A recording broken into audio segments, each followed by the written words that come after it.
मी यांना विनंती करतो की कृपया सर आपण मार्गदर्शन करावं.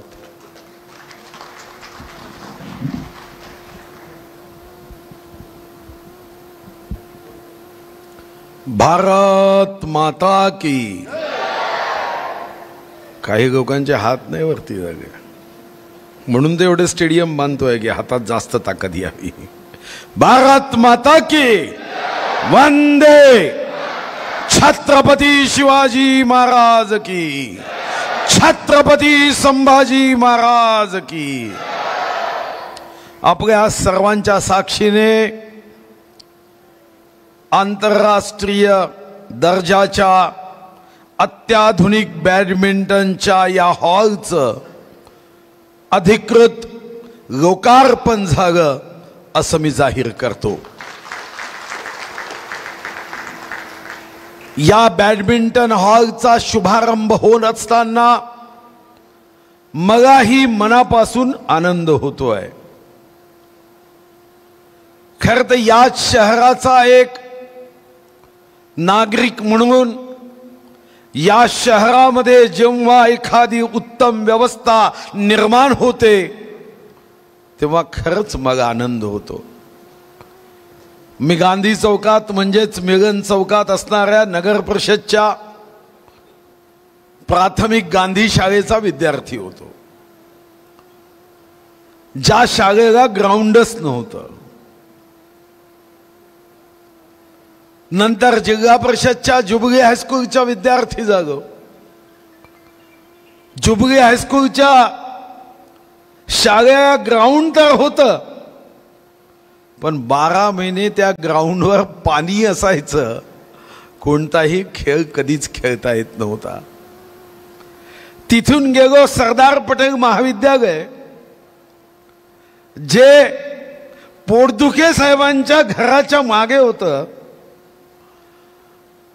ते महाविद्यालय इतकं छोटं होतं की ग्राउंड या शब्दाचा उच्चार करणंही कठीण होतं. पण जनतेच्या आशीर्वादाने जेव्हा संधी प्राप्त झाली तेव्हा मनात एकच संकल्प होता की तुमचा माझा जिल्हा कोणत्याही क्षेत्रामध्ये मागे असता कामा नये. या जिल्ह्यामध्ये क्षमता कुठेही कमी नाही आहे. आपण प्रयोग केला 2017-18 मध्ये. मिशन शौर्य जेव्हा केलं, मला आठवतं की 1 मे आणि झेंडावंदन केल्यानंतर आमची चहा पाण्याची बैठक कलेक्टर ऑफिसमध्ये होती. वर्तमानपत्रात बातमी होती की तेलंगणाचे काही अधिकारी 1.5 वर्षाचं प्रशिक्षण घेऊन एव्हरेस्ट चढलेत. मी आणि जिल्हाधिकारी महोदयांनी संकल्प केला की आपणही प्रयोग केला पाहिजे. आश्रम शाळेतल्या 18 वर्षाच्या 17 वर्षाच्या विद्यार्थ्यांची निवड केली.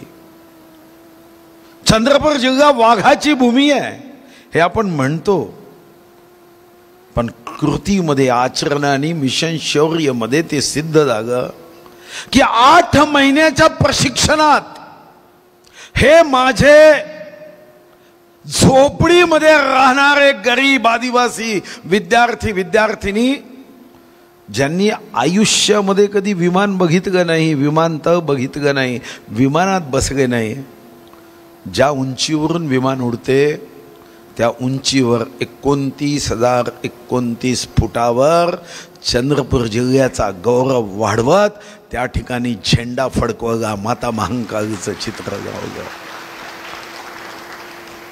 आपल्याला अडचण असेल तर व्यवस्थांची आहे की उत्तम पद्धतीच्या व्यवस्था, आणि या दृष्टीने या जिल्ह्यामध्ये या क्षेत्रामध्ये सुद्धा चंद्रपूर पुढे जावा.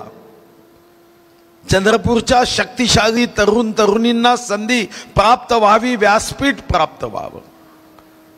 मग पाटील साहेब म्हणत होते ते खरं आहे की महाराष्ट्रामध्ये अनेक ठिकाणी सिंथेटिक ट्रॅक आहे, पण स्मार्ट सिंथेटिक ट्रॅक हे चंद्रपूर स्टेडियम, बल्लारशाह स्टेडियम आणि सैनिक शाळेतच आहे. कुठंही स्मार्ट सिंथेटिक ट्रॅक नाही. मी अर्थमंत्री असताना आग्रहपूर्वक बजेटमध्ये आग्रहपूर्वक सांगितलं की आरोग्याचा खर्च हा दरवर्षी 1000 कोटी 700 कोटींनी वाढतोय. हा खर्च कमी करायचा असेल तर या महाराष्ट्राच्या 358 तालुक्यांपैकी 2 तालुके अपवाद सोडगा तर 356 तालुक्यात तुम्ही अत्याधुनिक स्टेडियम करा. जर हे अत्याधुनिक स्टेडियम जर 356 तालुक्यात तयार झाले तर मी विश्वासाने सांगतो की आरोग्याचा खर्च कमी होईल. ही इन्व्हेस्टमेंट या निर्जीव भिंतीवर नाही, निर्जीव मैदानावर नाही, सजीव तरुणांवर आहे, ज्यातून देश जगामध्ये पुढे जाईल. आणि अर्थमंत्री असताना जेव्हा मी आकडे वाचले की 1900 पासून 1900 मध्ये आपण भाग घेतला ऑलिम्पिक मध्ये, 1900 पासून तर 1920 पर्यंत 2020 पर्यंत म्हणजे 120 वर्षात आम्हाला फक्त आणि फक्त 28 मेडल होते. रशियाला 1222 मेडल, अमेरिकेला 2520 मेडल. आता ऑलिम्पिक जेव्हा मागे झालं तेव्हा अजून 7 मेडल, म्हणजे आपण 35 मेडलवरच आहोत. 140 कोटी लोकांचा देश आणि याही म्हणजे आता तर 35 झाले, पण 28 ऑलिम्पिक मेडल मध्ये फक्त 8 मेडल हे हॉकीचे होते, बाकी 20 मेडल. आणि तेव्हा मी मुद्दाम एक रिसर्च टीम गावली की ऑलिम्पिकची तयारी देशाने केली पाहिजे, विशेष करून छत्रपती शिवाजी महाराजांच्या महाराष्ट्राने तर केलीच पाहिजे. आणि या दृष्टीने मला आनंद आहे की आमचे मुख्यमंत्र्यांनी 2036च्या ऑलिम्पिकची तयारी करण्यासाठी आता क्रीडा विभागाला विशेष मंजुरी दिली आहे. पण यामध्ये चंद्रपूर गडचिरोली असणं आवश्यक आहे आणि यासाठी आपण तयारी करतोय. चंद्रपूरचं स्टेडियम 57 कोटीच्या नूतनीकरणाला प्रशासकीय मान्यता आली, त्याचं टेंडरही निघत आहे. आता मला सांगितलं की बगारशाचं बॅडमिंटन कोर्ट हेही अजून अत्याधुनिक व्हावं. गिरीश जी, इससे भी अच्छा होना चाहिए क्योंकि वो बगारशा का है. बी फॉर बगारपुर, बी फॉर भारत को जिताने के लिए हमेशा आगे रहना चाहिए. आप डिजाइन बनाइए, उसको भी हम पैसे देंगे, कोई चिंता नहीं. हमें सुविधा नहीं थी बचपन में, पर हम चाहते हैं कि हमारे जिले के अभी स्टूडेंट्स को कोई भी कमी महसूस नहीं होनी चाहिए. खरं तर आपण अभिमानाने सांगतो, आज इथे एसपी साहेब आहे. मी पोलीस विभागाचं जेव्हा जिम तयार केलं आणि पोलीस महासंचालक ते बघण्यासाठी आले, ते मला म्हणाले की सर, पोलीस महासंचालक म्हणाले कि ऐसा जिम हमारा महाराष्ट्र में नहीं है. जेव्हा बिपिन रावत यांचं दुर्दैवी दुःखदायक निधन झालं, देशामध्ये सर्वात कमी दिवसात बिपिन रावत यांच्या नावाचं जिम देशात कोणी केलं असेल तर ते बगारशामध्ये आपण केलं. आणि त्या जिम मध्ये 15 दिवसात बिपिन रावत यांचं नाव देऊन त्यांना आदरांजली व्यक्त केली. मूळचं जिम असेल, पोंभुर्ण्याचं जिम असेल, आणि एवढंच नव्हे, सैनिक शाळेत ज्यांनी कोणी तिथं जाऊन क्रीडा व्यवस्था बघितली असेल. मधात मगा काही सिनेस्टारचा फोन होता, ते मला म्हणाले की आम्ही सर्वजण फुटबॉल ग्राउंडचा उपयोग करू इच्छितो. कुठचा? चंद्रपूरच्या सैनिक शाळेच्या. ऑलिम्पिक मिशन मध्ये आपल्याला पुढे जायचं असेल तर अशी मैदानं विकसित केली पाहिजे आणि त्यासाठी आपण काही निर्णय केलेत. मंगळामध्ये आपल्याला आत्ताच सांगितलं की 16 एकर जागा, जुने जिल्हाधिकारी जे होते ते आता माडाचे सचिव आहे, त्यांनी 16 एकर जागा दिली. खरं तर सरकारी काम कमीत कमी 4 वर्ष थांब, पण इथं मात्र सरकारी काम असताना इतक्या वेगाने जागा, डिझाईनही तयार जागा आहे. आपण 135 कोटी रुपयाचं अत्याधुनिक इंडोर स्टेडियम करतोय. कारण मी जेव्हा बागेवाडी गेलो तेव्हा मनात विचार केला की फक्त अधिकार पुणे मुंबईचाच असता कामा नये, आमचाही अधिकार आहे. अरे या महाराष्ट्रामध्ये ऊर्जा देण्याचं काम कोणी करत असेल तर महाराष्ट्रातून आमचं थर्मल पॉवर स्टेशन करतं. जंगलाचं रक्षण आम्ही केलंय. काळ्या सोन्याच्या रूपामध्ये कोळसा उत्पादित करण्याचं काम आम्ही करतो. मग आम्ही मागे कसं राहणार? राष्ट्रहित में करेंगे काम, या भावनेनी चंद्रपूर जिल्ह्यामध्ये विविध विकासाच्या कामाची सुरुवात केली. तुम्ही सुद्धा त्या 16 एकर मधलं इंडोर स्टेडियमचं काम सुरू व्हायचं आहे. नाही तर उद्या कोणी म्हणेल की काम सुरू, त्याला प्रोसेस आहे. पण त्याचं डिझाईन एवढं सुंदर आहे. आणि त्या इंडोर स्टेडियममध्ये, एअर कंडिशन स्टेडियममध्ये मी विश्वासाने सांगतो की एखादा पुण्याचा मुंबईचा जेव्हा व्यक्ती येईल, खेळाडू येईल, तो मनातल्या मनात म्हणेल की असं तर आमच्याहीकडे नाही आहे. इतकं सुंदर आपण इंडोर स्टेडियम 135 कोटी रुपये खर्च करून 16 एकरमध्ये माडात करण्याचा निर्णय केला आहे. हे करत असताना छोटे छोटे ग्राउंड विकसित करतोय. वन अकादमीला आता भारत सरकारने सर्वात 3 स्टार दर्जा दिला. भूपेंद्र यादवजींनी यापुढे देहरादूनला जे ट्रेनिंग होतं ते ट्रेनिंग आता देहरादून नंतर कुठं होईल तर ते चंद्रपूरला होईल, याचे आदेश काढण्याला मान्यता दिली. आज आपली वन अकादमी असेल, आपली सैनिक शाळा असेल, तुम्हाला आश्चर्य वाटेल की डिफेन्स मिनिस्टरनी काय निर्णय करावा. डिफेन्स मिनिस्टरनी निर्णय केला की देशाच्या सर्व सैनिक शाळांची स्पर्धा ही आता 22-23 सप्टेंबर पासून सैनिक शाळेच्या मैदानावर होत आहे. जे देशातल्या सर्व सैनिक शाळा या इथे येत आहे. जर आम्ही अत्याधुनिक व्यवस्था केली तर तो दिवस दूर नाही की ज्या दिवशी देशातल्या नाही तर आंतरराष्ट्रीय स्तरावरच्या सुद्धा स्पर्धा इथं निश्चितपणे होईल, याबद्दल माझ्या मनात शंका नाही. आपण महाराष्ट्रामध्ये एक नवीन पुन्हा प्रयोग करतोय. डीपीडीसी चंद्रपूर आणि डीपीडीसी वर्धामध्ये मी प्रामुख्याने एक निर्णय केला आणि ते म्हणजे तालुका स्तरावर अत्याधुनिक जिम. एखाद्या गरीबाचा, कष्टकऱ्याचा, निर्व्यसनी मुलगा असेल त्याला पैसे देऊन जिम मध्ये जाणं अडचणीचं ठरतं. सरकारच्या वतीने अशा जिम तयार करण्याचा निर्णय आपण केला. आपल्या जिल्ह्यात 15च्या 15 तालुक्यांमध्ये आपण अत्याधुनिक जिम करतोय. पण यासोबत शेखर पाटील आणि पुणजींना एक गोष्ट सांगायची आहे की मी जेव्हा विश्लेषण केलं, आंतरराष्ट्रीय स्तरावर ऑलिम्पिकमध्ये ज्यांनी कोणी मेडल प्राप्त केले आपल्या देशातले ते व्यक्तिगत खेळांमध्ये जास्त आहे. राजवर्धन राठोड यांनी 5 वर्षामध्ये नेमबाजीचं पदक प्राप्त केलं. बाकी सर्वांना कमीत कमी 7 वर्ष 8 वर्षाचा सराव करावा लागतो. माझी अपेक्षा आहे शेखर पाटील असेल, जिल्हा क्रीडा अधिकारी असेल, एक सुवर्ण योग आहे.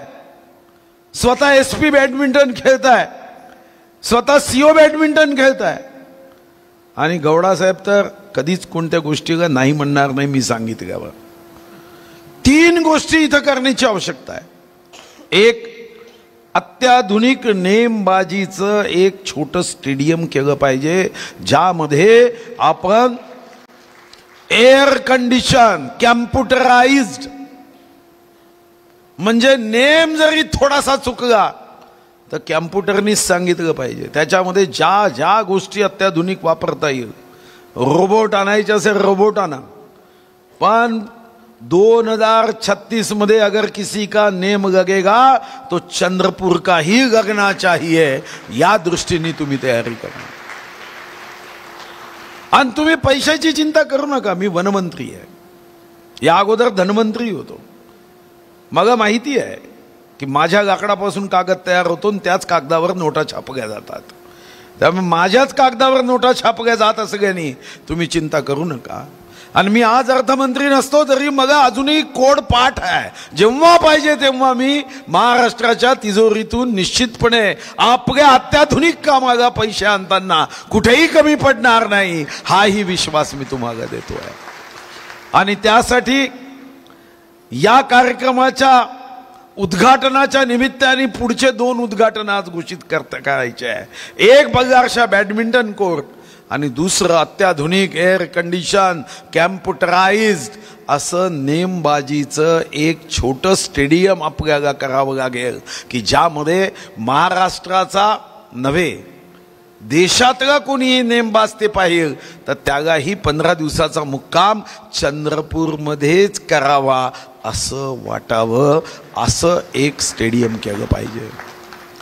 खरं तर आपण आता नुकतंच बगारशाच्या कॉगरी ग्राउंडमध्येही एक 6.5 कोटीचं स्टेडियम करतोय. WCLने NOC दिली. एक विसापूरमध्ये आपण स्टेडियम करतोय. पुढच्या 8 दिवसांनी FDCMच्या ग्राउंडवरच्या स्टेडियमचं लोकार्पण करतोय. 1,79,00,000 रुपये खर्च करून आपण त्याचेही लोकार्पण करतोय. आता काम 5-6 दिवसाचं वाचलं आहे.